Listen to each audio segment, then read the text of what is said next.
بسم اللہ الرحمن الرحیم اذ انتم بالعدوۃ الدنیا وهم بالعدوۃ القصوى والركب اسفل منكم ولو تواعدتم لاختلفتم في الميعاد ولكن ليقضي الله امرا كان مفعولا لِيَهْلِكَ مَنْ هَلَكَ عَنْ بَيِّنَةٍ وَيَحْيَى مَنْ حَيَّ عَنْ بَيِّنَةٍ وَإِنَّ اللَّهَ لَسَمِيعٌ عَلِيمٌ۔ ترجمہ سنیں۔ اذ انتم بالعدوۃ الدنیا، جب تم قریب والے کنارے پر تھے، وَهُمْ بِالْعُدْوَةِ الْقُصْوَىٰ، اور وہ لوگ دور والے کنارے پر تھے، وَالرَّكْبُ أَسْفَلَ مِنْكُمْ، اور قافلہ تم سے نیچے کی طرف تھا، وَلَوْ تَوَاعَدْتُمْ لَاخْتَلَفْتُمْ فِي الْمِيعَادِ، اور اگر تم آپس میں وعدہ کر لیتے، وَلَوْ تَوَاعَدْتُمْ، اور اگر تم آپس میں وعدہ کر لیتے، لاختلفتم فی المیعاد، تو تم میعاد کے بارے میں اختلاف کر لیتے، ولیکن لیقضی اللہ امرا کان مفعولا، اور لیکن اللہ تعالیٰ اس امر کا فیصلہ فرمائے جو ہو جانے والا تھا، تاکہ جو شخص ہلاک ہو حجت قائم ہونے کے بعد ہلاک ہو، اور جو شخص زندہ رہے حجت قائم ہونے کے بعد زندہ رہے۔ ان اللہ لسمیع علیم، اور بے شک اللہ سننے والا اور جاننے والا ہے۔ اذ یریکہم اللہ فی منامک قلیلا ولو اراکہم کثیرا لفشلتم ولتنازعتم فی الامر ولکن اللہ سلم انہ علیم بذات الصدور۔ جبکہ اللہ ان کو آپ کے خواب میں کم دکھا رہا تھا،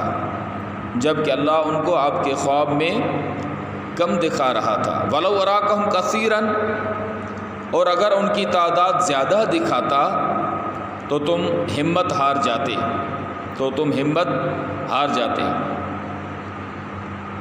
وَلَتَنَازَعْتُمْ فِي الْأَمْرِ، اور امر میں باہمی تم میں تنازع ہو جاتا، اختلاف ہو جاتا، ولیکن اللہ سلم، لیکن اللہ نے بچا لیا، انہ علیم بذات الصدور، بے شک وہ دلوں کی باتوں کو خوب جاننے والا ہے۔ وَإِذْ يُرِيكُمُوهُمْ إِذِ الْتَقَيْتُمْ فِي أَعْيُنِكُمْ قَلِيلًا، اور جب کہ تم باہم مکے، وہ ان کو تمہاری آنکھوں میں کم کر کے دکھا رہا تھا، وَيُقَلِّلُكُمْ فِي أَعْيُنِهِمْ، اور تمہیں ان کی آنکھوں میں کم کر کے دکھا رہا تھا، لِيَقْضِيَ اللَّهُ أَمْرًا كَانَ مَفْعُولًا، تاکہ اس بات کا فیصلہ ہو جائے جس کا وجود میں آنا مقرر ہو چکا۔ وَإِلَى اللَّهِ تُرْجَعُ الْأُمُورُ، اور تمام امور اللہ ہی کی طرف لوٹتے ہیں۔ رکوع پورا ہو گیا۔ اب 3 آیتیں ہیں جن کا ہم نے ترجمہ کیا ہے، ان میں سے جو پہلی آیت ہے اس میں جنگ بدر کے جو احوال ہیں ان کا بیان کیا گیا ہے، غزوہ بدر کے، اور آپ نے کل کے سبق میں ابتدا میں ہی پڑھا تھا کہ 10ویں پارے کے 2 حصے ہیں۔ پہلا حصہ سورہ انفال کا بقیہ حصہ ہے، جو سورہ انفال کا بقیہ حصہ ہے اس میں خصوصی طور پر 5 باتیں بیان ہوئی۔ عمومی طور پر تو بہت ساری باتیں ہیں، احکام ہیں اور چیزیں ہیں جن کا بیان ہے، لیکن خصوصی طور پر 5 باتوں کا بیان ہے، جس میں پہلا مال غنیمت کا حکم۔ اب مال غنیمت کا حکم بھی آپ نے پڑھ لیا، اور اس کے بعد آپ نے مال غنیمت کی لغوی اور اصطلاحی تعریف بھی آپ نے پڑھ لی۔ اس کے بعد دوسرا تھا غزوہ بدر کے حالات۔ غزوہ بدر کا ذکر 10ویں پارے کی پہلی آیت میں ہی بیان ہو کر آیا، اور وہ ہوا یوم الفرقان کے نام سے۔ یوم الفرقان سے مراد غزوہ بدر والا دن ہی ہے۔ اور یوم التقى الجمعان سے مراد بھی غزوہ بدر کا ہی بیان ہے کہ جس دن دونوں جماعتیں آمنے سامنے ہوئیں، کفار اور مسلمانوں کی جماعت آمنے سامنے ہوئی۔ تو اذ انتم بالعدوۃ الدنیا وهم بالعدوۃ القصوى، اس سے جو غزوہ بدر کے حالات تھے ان حالات کا بیان کیا جا رہا ہے۔ تو خداوند کریم نے فرمایا کہ غزوہ بدر یہ ایک وادی تھی، اس وادی کے قریبی کنارے پر مسلمان تھے اور جو دور والا کنارہ تھا اس پر کفار تھے، اور ایک تجارتی قافلہ آ رہا تھا، وہ تجارتی قافلہ ابو سفیان کی نگرانی میں تھا۔ تو والرکب اسفل منکم، جو تجارتی قافلہ تھا وہ ان سے نیچے تھا اور وہاں سے مسلمانوں کو وہ کراس کر کے آگے جا چکا تھا۔ تو بالعدوۃ الدنیا سے مراد ہے جو غزوہ بدر کی وادی کا قریبی کنارہ تھا، جس جگہ پر مسلمان کھڑے تھے اور مسلمان موجود تھے۔ تو یہ عدوۃ الدنیا سے مراد وہی کنارہ ہے جو قریبی کنارہ جہاں پر مسلمان کھڑے تھے، اور جو پرلا کنارہ تھا، دور والا کنارہ قصویٰ، دور والا کنارہ تھا، اس کے اوپر کفار تھے۔ والرکب اسفل منکم سے وہ تجارتی قافلہ جو ابو سفیان کی سربراہی میں آ رہا تھا۔ تو ابو سفیان جب مسلمانوں سے کراس کر کے چلا گیا تو اس نے مکے کے مشرکین کو بتایا تھا، کیونکہ ابو سفیان ابھی تک مسلمان نہیں ہوئے تھے، تو مکہ کے مشرکین کو اس نے بتایا تھا کہ بھائی میں کراس کر کے آ گیا ہوں خیریت سے، ہمارا قافلہ، لہٰذا آپ بھی آ جائیے واپس۔ تو انہوں نے کہا ہم ایسے واپس نہیں ہوں گے، اب ہم ان کے ساتھ لڑائی کریں گے، جنگ کریں گے۔ تو بہرحال پھر یہ جنگ بدر قائم ہوئی۔ تو یہ جو جنگ بدر کے احوال تھے ان کا ہی بیان کیا گیا۔ خدا نے فرمایا وَلَوْ تَوَعَدتُّمْ لَاخْتَلَفْتُمْ فِي الْمِيعَادِ، اگر یہ دن پہلے ہی سے مقرر کیا ہوا ہوتا کہ بھائی فلاں دن جنگ لگے گی اور تم نے آنا ہے، تو اس وقت مقرر کردہ میعاد میں تم اختلاف کر لیتے۔ اور خدا نے یہ کام کر دکھانا تھا کہ بھئی مسلمانوں کو فتح نصیب ہو، دین اسلام کو فتح اور کامیابی نصیب ہو اور کفار کو شکست نصیب ہو۔ تو اس لیے خدا نے کہا کہ یہ کام ہو کر رہنا تھا، اس لیے وقت مقرر نہیں کیا گیا۔ دونوں جماعتیں اس میدان بدر میں، وادی بدر میں آ پہنچی اور وہاں پر جنگ قائم ہوئی۔ اور یہ اس طرح کیوں کیا گیا؟ اس لیے کیا گیا کہ لِيَهْلِكَ مَنْ هَلَكَ عَنْ بَيِّنَةٍ، تاکہ جو مرے ہلاک ہو تو وہ بھی دلیل سے ہلاک ہو، اور جو دنیا میں زندہ رہے تو وہ بھی دلیل سے زندہ رہے۔ وَيَحْيَىٰ مَنْ حَيَّ بَيِّنَةٍ، جو زندہ رہے تو وہ بھی دلیل سے زندہ رہے۔ وَإِنَّ اللَّهَ لَسَمِيعٌ عَلِيمٌ، اور بے شک اللہ تعالیٰ سننے والا اور جاننے والا ہے۔ یہ تھا اس آیت کا مفہوم۔ اب جیسے کہ میں نے آپ کو پہلے ہی بتایا تھا کہ غزوہ بدر کب کا واقع ہوئی تھی؟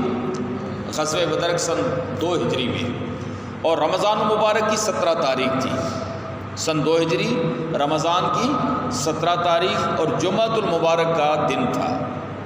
جمعۃ المبارک کے دن یہ جنگ بدر قائم ہوئی تھی۔ جب غزوہ بدر رونما ہوا تو قرآن مجید میں اسے یوم الفرقان کہا گیا، جیسے پہلی آیت میں آیا یوم الفرقان۔ اس جنگ میں مسلمانوں کی تعداد 313 تھی۔ اس جنگ میں مسلمانوں کی تعداد 313 تھی، جن کے پاس 2 گھوڑے تھے، 70 اونٹ تھے اور 6 زرہیں تھیں۔ زرہ کیا ہے؟ یہ لوہے کا جنگی لباس ہے جو اس وقت مسلمان پہنا کرتے تھے، جنگ لڑنے کے لیے، میدان جنگ میں جانے کے لیے لوہے کا جنگی لباس تھا جو وہ پہنا کرتے تھے اپنے آپ کو محفوظ رکھنے کے لیے۔ تو یہ مسلمانوں کے پاس 6 زرہیں تھیں کل، اور 8 تلواریں تھیں۔ مسلمانوں کی تعداد 313 اور 2 گھوڑے، 70 اونٹ، 6 زرہیں اور 8 تلواریں، جبکہ ان کے مقابلے میں جو لشکر کفار تھا وہ 1000 افراد پر مشتمل تھا۔ وہ 1000 افراد پر مشتمل تھا، جن کے پاس 100 گھوڑے، 700 اونٹ اور کثیر آلات حرب، جنگی ساز و سامان، وہ بھی کثیر مقدار میں ان کے پاس موجود تھا۔ جنگ سے قبل رات کو رسول مکرم صلی اللہ علیہ وسلم نے اپنے چند جانثاروں کے ساتھ میدان بدر کا ملاحظہ فرمایا۔ تو آپ جیسے ہی میدان بدر میں آئے تو اس زمین پر جگہ جگہ پر ہاتھ رکھ کر رسول مکرم صلی اللہ علیہ وسلم فرما رہے تھے کہ یہ فلاں کافر کی مقتل گاہ ہے، اس جگہ پر فلاں کافر گرے گا، یہ فلاں کافر کے قتل ہونے کی جگہ پر ہے، کل یہاں فلاں کافر کی لاش پڑی ہوئی ملے گی۔ چنانچہ راوی کہتے ہیں کہ ویسا ہی ہوا جیسے حضور نے کہا تھا۔ صبح جیسے ہی جنگ لگی تو جس جگہ پر حضور نے لکیریں کھینچی تھی اور بتایا تھا کہ اس جگہ پر فلاں کافر گرے گا، اس جگہ پر فلاں کافر کی لاش ہوگی، تو اسی جگہ پر ان کافروں کی موت ہوئی اور وہ جہنم رسید ہوئے، اور رسول مکرم صلی اللہ علیہ وسلم کی بتائی ہوئی باتیں سچی ثابت ہوئیں۔ تو اس رات اللہ تعالیٰ نے مسلمانوں پر اونگ طاری کر دی تھی، اس رات اللہ تعالیٰ نے مسلمانوں پر اونگ طاری کر دی، جس سے ان کی تھکاوٹ جاتی رہی، اور اگلی صبح بارش بھی نازل فرما دی، جس سے مسلمانوں کی طرف ریت جم گئی اور پانی کی قلت بھی دور ہو گئی۔ تو اللہ تعالیٰ نے اس طرح سے کرم فرمایا ان کے اوپر۔ حضور اکرم صلی اللہ علیہ وسلم نے تمام رات اپنے رب کے حضور عجز و نیاز میں گزاری، عبادت کرتے ہوئے گزاری، اور صبح مسلمانوں کو نماز فجر کے لیے بیدار کیا۔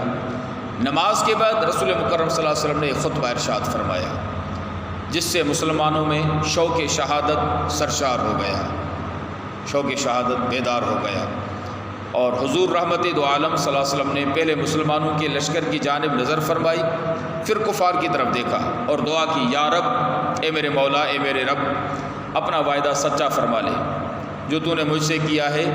اگر مسلمانوں کا یہ گروہ آج ہلاک ہو گیا تو روئے زمین پر تیری عبادت نہ کی جائے گی، کوئی عبادت کرنے والا نہ رہے گا۔